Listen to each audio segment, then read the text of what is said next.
할렐루야.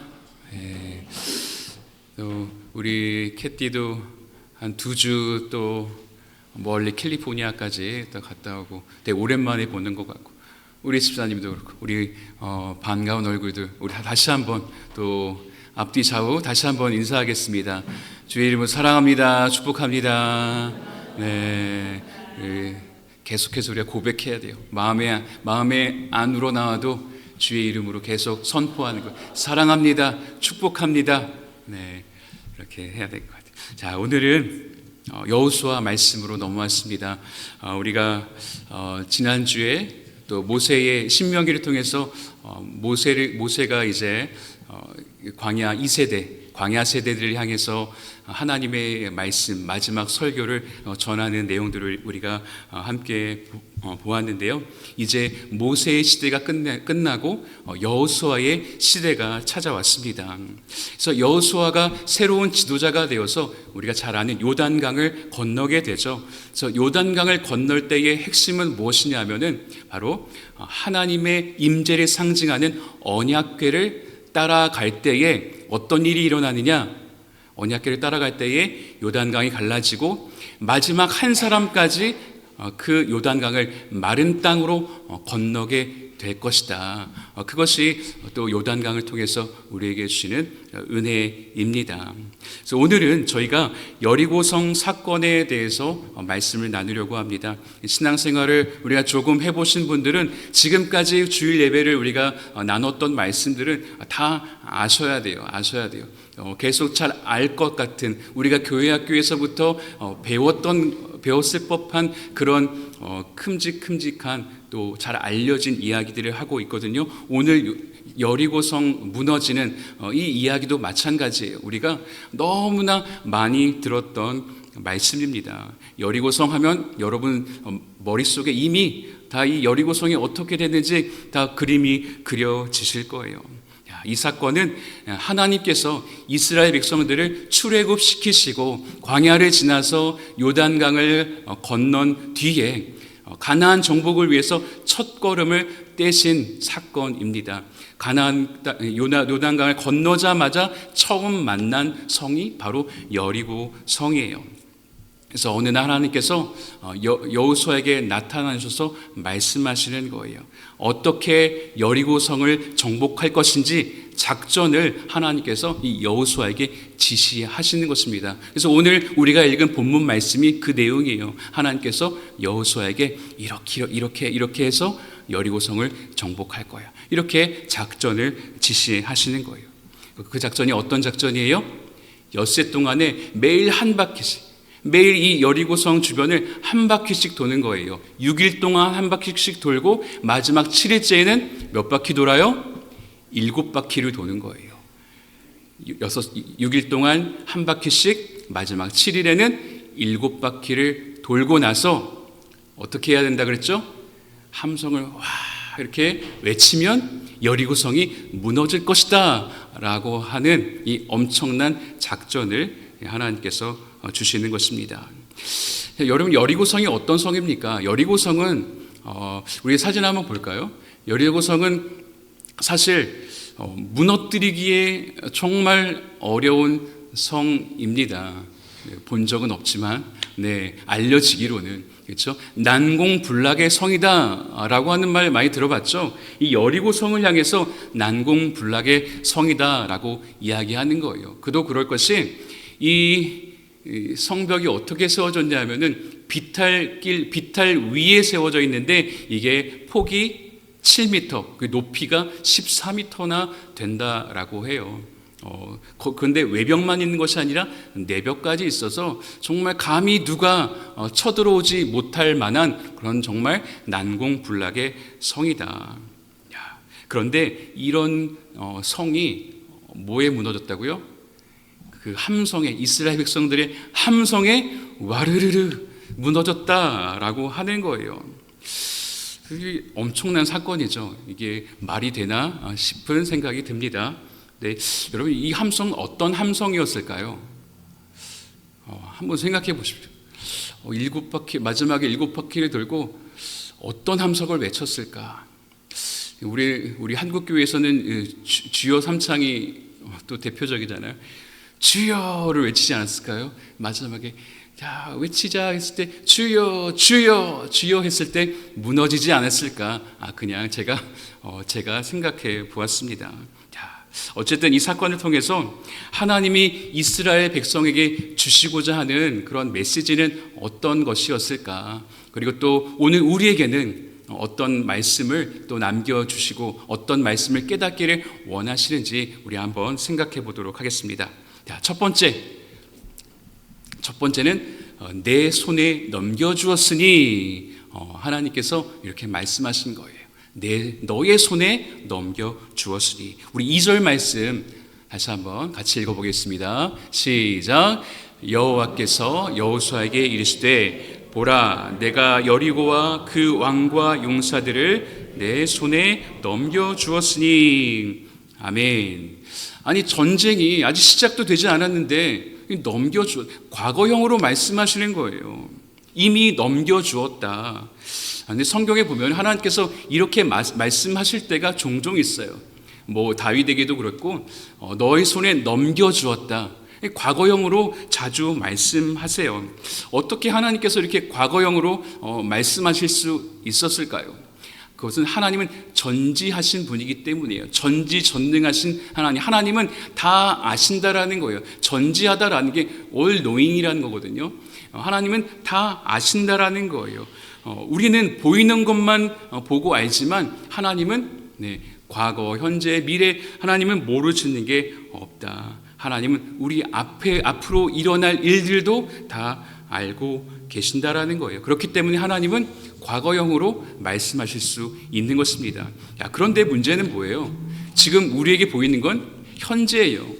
현재인데 그래서 우리는 이 시간 차이 때문에 항상 어려움을 느끼는 거예요. 하나님 우리에게 뭐라 그래요? 너의 손에 넘겨주었다. 하나님 우리에게 말씀하세요. 근데 우리에게는 어때요? 아직 없잖아요. 그래서 하나님께서 만약에 이 여호수아에게 너의 손에 넘겨주었다 그랬으면 어떻게 해야 돼요? 그 말씀을 듣고서 그럼 바로 쳐들어가면 되겠구나. 그래서 그냥 정복하면 되는 것 아닙니까? 그런데 오늘 여리고성을 정복하기까지 하나님께서 며칠 더 주세요? 6일 동안 한 바퀴씩, 그리고 7일째 7바퀴. 그러니까 총 7일을 더 주셨습니다. 단번에 하나님께서 무너뜨리실 수도 있었을 텐데 왜 굳이 하나님은 이 7일이라는 시간을 보내게 하셨을까요? 이 말은 하나님의 약속이 성취되기까지, 하나님의 약속이 성취되기까지는 이 시간이 필요하다라는 거예요. 하나님은 이미 주었다라고 하는 것이 우리는 아직 안 주셨다인데 그 시간 차이를, 그 사이의 시간 차이를 우리가 뭐라고 부르냐면 이것을 우리는 고난이라고 부르는 거예요. 하나님 우리에게 이미 약속하셨어요. 네 손에 넘겨주었다. 근데 우리는 아직 없어요. 근데 이 사이, 이 시간을 우리는 고난이라고 부르는 거예요. 그런데 하나님은 이 시간을 뭐라고 부르는지 아세요? 하나님은 성장이라고 부르시는 거예요. 왜냐하면 우리가 그 약속을 기다리는 동안에 우리의 믿음이 성장하거든요. 그래서 우리는 고난이라고 부르지만 하나님은 그 시간을 성장이라고 부르시는 거예요.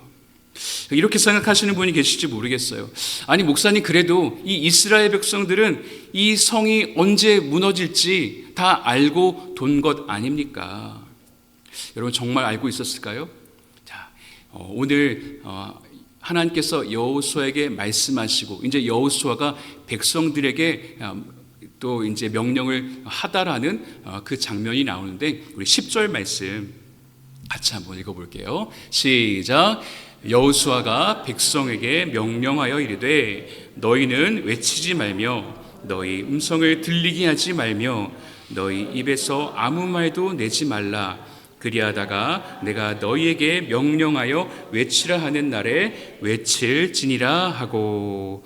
아멘. 자, 여호수아는 하나님께 다 들어서 전체 시나리오를 다 알고 있었지만 이 백성들은 몰랐어요. 그냥 외치라 하는 날에 외칠지니라 이게 여호수아가 백성들에게 내린 명령이에요. 백성들은 몰랐어요. 그냥 날마다 해야 할 지침을 가르쳐 주었을 뿐이에요. 그래서 이 백성들은 하나님께서 세우신 이 여호수아를 신뢰하며 그의 말에 순종했고 묵묵하게 인내하며 돌았을 때에 약속과 성취의 시간차를 잘 견디면서 결과적으로 어떻게 돼요? 여리고성이 마르르 무너지는 그 기적을 경험하게 된 것입니다. 이것이 바로 오늘 우리가 여리고성 말씀을 통해서 기억해야 될 아주 중요한 말씀이에요. 사랑하는 성도 여러분, 혹시 여리고성과 같은 정말 내가 감당하기 어려운 문제 앞에서 걱정하고 또 불안해하고 또 염려하고 있지는 않습니까? 여러분 기억하세요. 우리에게는 아직이지만 하나님께서 이미 여러분에게 승리를 허락해 주신 줄로 믿습니다. 우리가 할 일은 뭐예요? 오늘 이스라엘 백성들이 그렇게 하나님만 바라보고 묵묵히 인내하며 그 7일을 돌았던 것처럼 우리에게 허락하신 하루를 하나님의 뜻대로 우리는 믿음으로 살아내는 것입니다. 그러면 하나님의 때에, 그때가 우리는 언제인지 알 수 없지만 그때가 분명히 있잖아요. 결국엔 하나님의 때에 우리 앞을 가로막고 있었던 여리고성이 정말 흔적도 없이 사라지는 그런 놀라운 기적이 나타나게 될 것입니다. 그래서 이 은혜를 꼭 보게 되시기를 주님의 이름으로 축복합니다. 두 번째 우리가 기억해야 될 것, 여리고성이 무너져 내릴 수 있었던 또 다른 결정적인 힘은 무엇인가? 우리 같이 읽어볼까요? 둘째, 시작. 여리고성을 무너뜨리는 힘은 예배다. 네. 순종이 아니었어요. 믿음이 아니었어요. 어떤 최첨단 무기나 잘 훈련된 군사도 아니었습니다. 여리고성을 정복하는 데 있어서 가장 중요한 것은 다른 것이 아니라 예배였습니다. 아니, 목사님, 오늘 본문에 예배라는 말이 어디 나와 있습니까? 그냥 짜 맞추는 거 아닙니까? 오늘 4절에 보면은 그 증거가 있습니다. 3가지가 있는데 우리 4절 말씀 같이 한번 읽어볼게요. 시작. 제사장 7은 7 양각 나팔을 잡고 언약궤 앞에서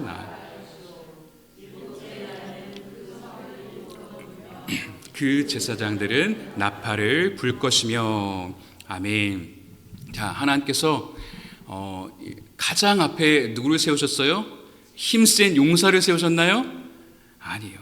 제사장 7을 가장 앞에 세운 거예요. 싸움이라고는 해본 적 없는 이 제사장들을 앞에 세우는 거예요. 여러분, 싸우려고 한다면, 전쟁을 한다고 한다면 정말 전쟁의 경험이 많은 그 노련한 그런 용사를 앞에 세워야 되지 않겠습니까? 그런데 하나님께서 제사장을 세우시고 칼이나 어떤 무기가 아니라 뭘 불면서 가게 했어요? 양각 나팔을 불면서 앞으로 나아가게 했다라는 거예요. 여러분, 나팔에는 2가지 나팔이 있습니다. 하나는 은 나팔이 있고요. 두 번째는 양각 나팔이 우리가 성경에 보면 나오는데, 자, 은 나팔은 언제 부냐면요, 전쟁할 때 부는 게 은 나팔이에요. 양각 나팔은 언제 부냐면 하나님 앞에 예배할 때 부는 것이 양각 나팔이에요. 근데 오늘 여리고성을 돌면서 어떤 나팔을 원래 불어야 되겠어요? 은나팔을 돌아야 되는 게 맞죠. 그런데 하나님께서 뭘 불라고 하세요? 양각 나팔을 불라고 말씀하시는 거예요. 하나님은 이 여리고성 전투를 뭘로 보셨냐 하면 바로 예배로 보시는 거예요. 예배 때 사용하는 양각 나팔을 불게 하시잖아요. 그래서 13절에 보면은 제사장이 양각 나팔을 불면서 계속해서 행진하는 것을 우리가 볼 수 있습니다.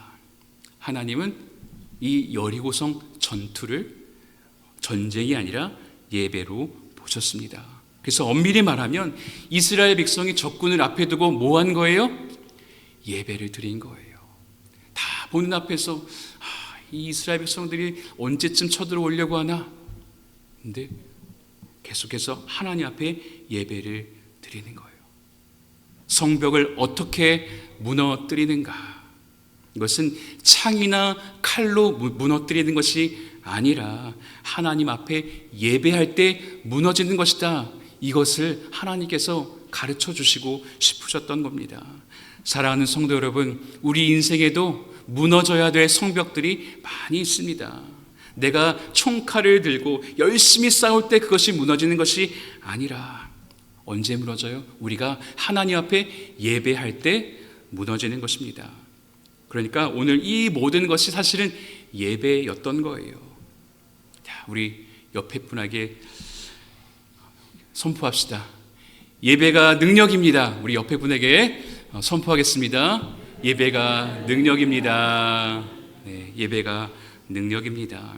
이런 예배의 능력이 여러분의 삶에 나타나게 되기를 주님의 이름으로 축복합니다.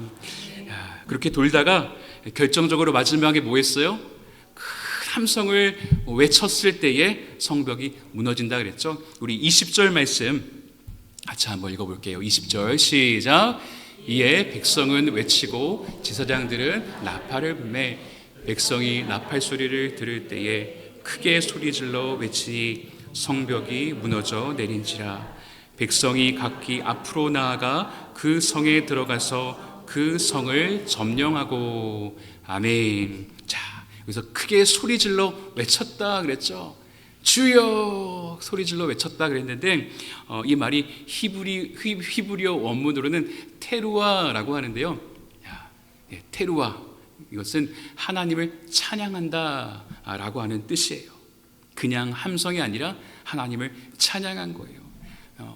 예배하면서 돌다가 마지막에 주여, 정말 그렇게 불렀을 것 같아요. 우리 주여.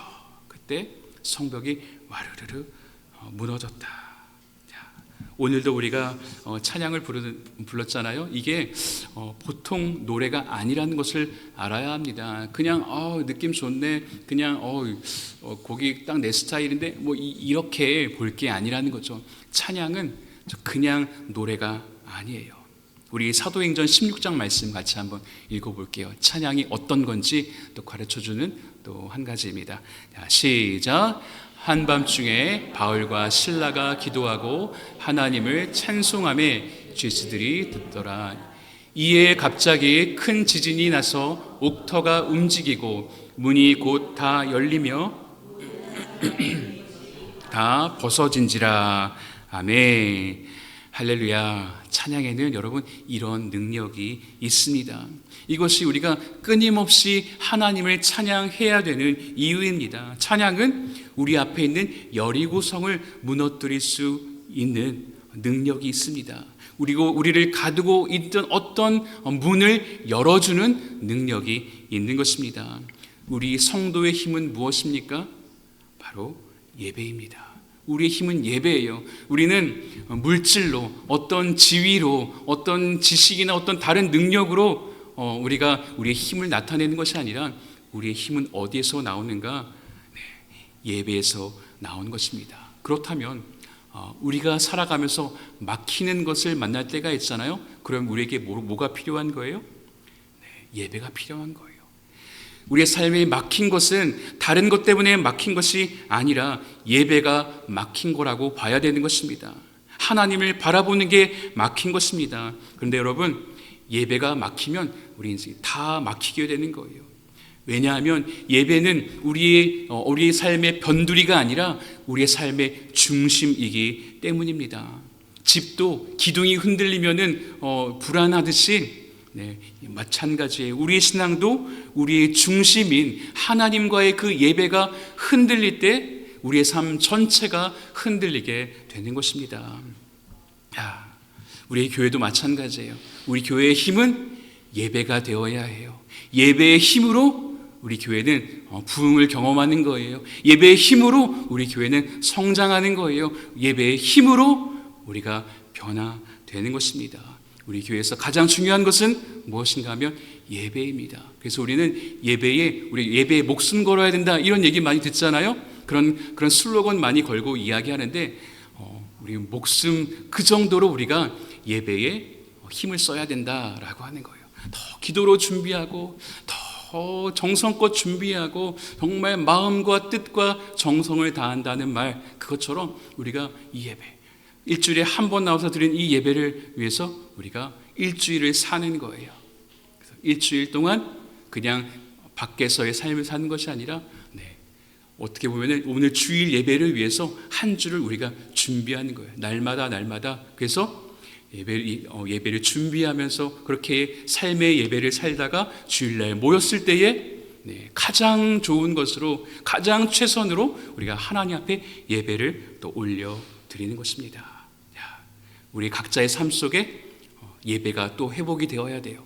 저도 예외일 수가 없어요. 저는 항상 예배 잘 드리겠지 하겠지만 저도 예배에 실패할 때가 분명히 있습니다. 그러면은 여지없이 삶에서 드러나게 되는 거예요. 조금만한 일에도 걱정하게 되고 염려하게 되고, 조그만한 일에도 예전에는 별 느낌이 없었을 그런 작은 일인데도 불구하고 스트레스를 받게 되고 우리의 삶에 드러나는 거예요.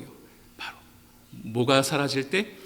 예배가 사라질 때, 예배가 부족할 때, 그때는 여러분 그런 게 생겼다, 뭔가 부정적인 것들이 내 삶에 나타났다, 그러면 뭐 해야 돼요? 예배 드려야 돼요. 하나님 앞에 기도로 나아가야 되고 찬양으로 나아가야 되고 말씀 앞에 나아가야 돼요. 그러면 여러분 경험하게 될 거예요. 갑자기 내 안에 있던 걱정, 근심이 사라지는 거예요. 하나님이 주시는 기쁨이 생기는 거예요. 평강이 우리 안에 들어오게 되는 거예요. 언제? 하나님을 예배할 때, 예배를 회복할 때. 이것이 바로 우리가 예배에 목숨 걸어야 할 이유입니다.